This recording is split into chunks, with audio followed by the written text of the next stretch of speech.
క్షమించమని స్వామివారిని వేడుకొందాం. అందరూ కూడా చేతులు జోడించి చెప్పండి.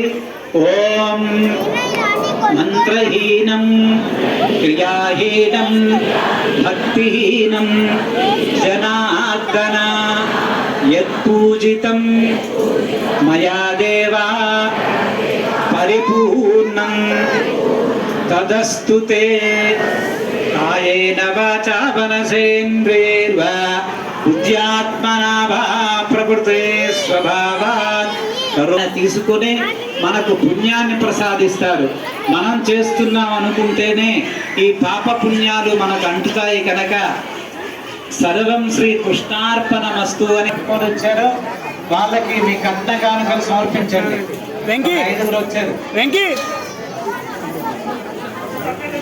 దేవాలయ సిబ్బంది వారు మీకు సమర్పించవలసినటువంటి కట్నాలందరూ చేయండి. వేసేటప్పుడు ఒక మంత్రం చెప్తూ చేయండి. శ్రీరామ రామ